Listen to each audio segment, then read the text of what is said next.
How to Train Your Dragon is packed tight with story, and in a good way. It's the type of packed that is easily digested and makes you wonder how an hour and 40 minutes flew past you in the flap of a wing.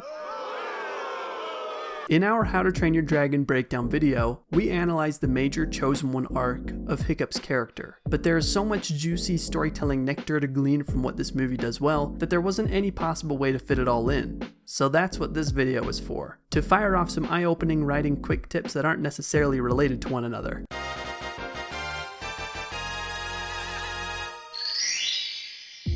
How to Train Your Dragon uses symbols and other visual cues to subliminally inform the audience that Hiccup is an outcast. To make him stand out from the crowd, he is the only one who isn't wearing some kind of armor or a Viking helmet. The Viking helmet is actually an important object used to indicate when he finally has the approval from his father in the village.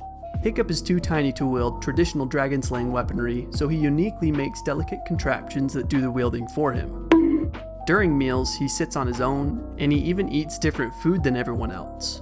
These things on their own are meaningless without the fundamental framework of the story. Because Hiccup isn't valued or welcome in Viking society, he looks different, he acts different, he thinks different. This juxtaposition makes him stand out. Instead of feeling like just another run-of-the-mill dragon-slaying berserker, it also was important to make him feel defenseless so that overcoming his fear to tame a big, scary dragon would feel more dramatic.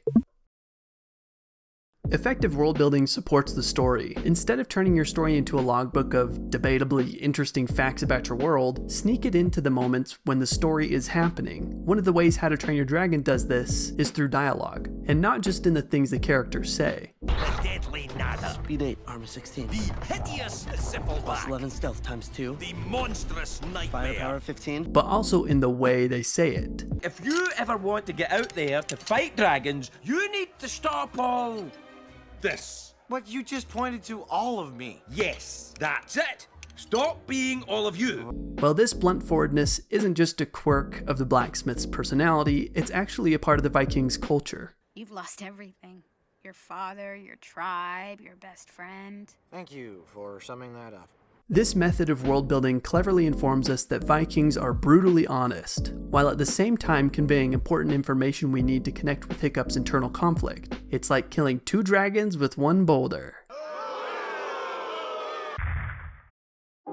The writers actually wrote dialogue for Toothless, even though they never intended for him to speak. What we can learn from this is that in every scene, every character's motivation should be considered, even if that character isn't human.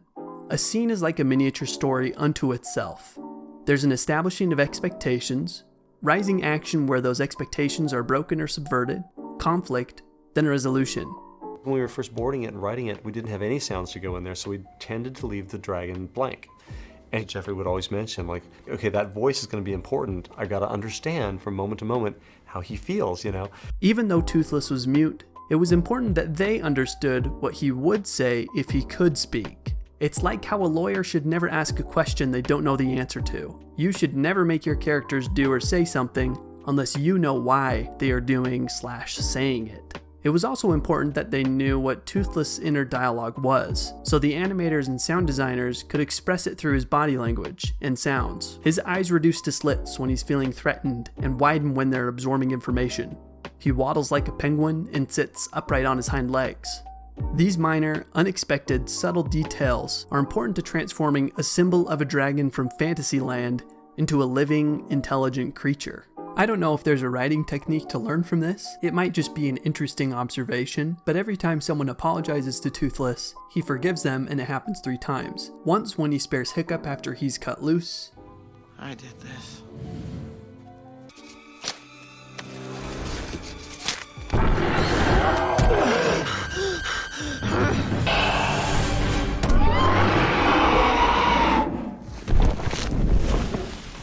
The second time with Astrid. Okay, I'm sorry.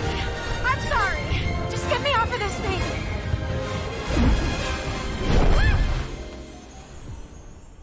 And the third is when Stoic apologizes after realizing the damage he's done.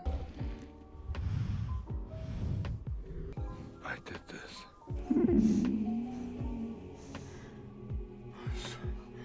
I'm so sorry.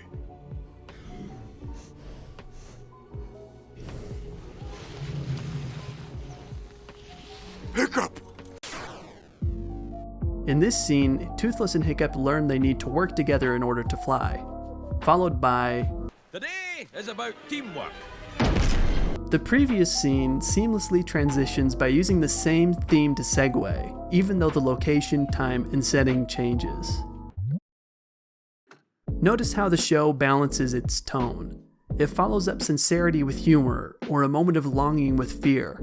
This is about contrast, an idea we expounded on in our Demon Slayer video ad nauseum. Hiccup's first flight with Toothless happens right before his father returns and expects him to kill a dragon.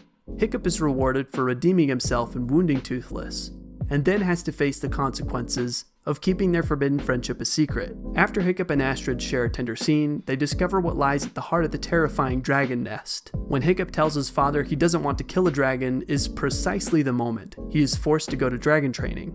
These complementary emotions sit there right next to each other to make the plot feel like it's always moving and never gets stale. This tip was the theme of the How to Train Your Dragon breakdown video, but I wanted to expand on one component to it I didn't have time to address then, but that I would like to now because I think it's insightful. When Hiccup ruins the town after catching a Night Fury, his father confronts him. Hiccup tells him the thing he wants that would give him what he desires. I can't stop myself. I see a dragon and I have to just kill it, you know? It's who I am, Dad. What he really desires, he then confesses to Glauber. Stop trying so hard to be something you're not. I just want to be one of you guys. What Hiccup wants on the surface world is specific. It's concretized, so we know what he must do specifically to become happy. What he desires internally is acceptance into his Viking family and approval from his father. It's when we know what killing a dragon would mean to Hiccup that we become emotionally connected to the story.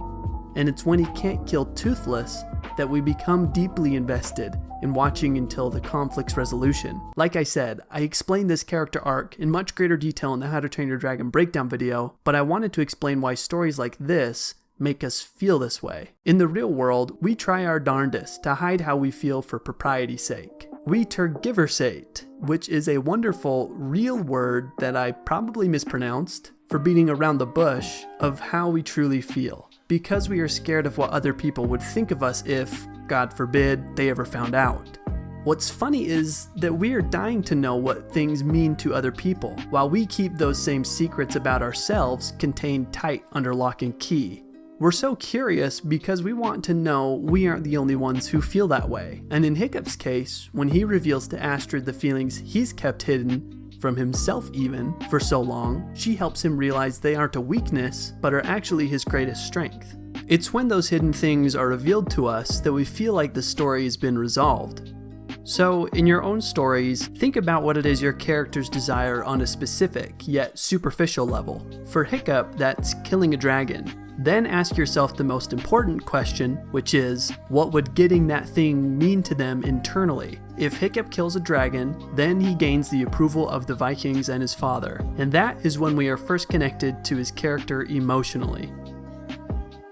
That's it for my writing tips, quick fire style for How to Train Your Dragon. If you found something interesting on your own about the movie, then let me know in the comments down below. If you would, leave a like if you learned something interesting you can take away from this video for your own stories. That would really help us out. And consider subscribing if you haven't already. Thanks for watching.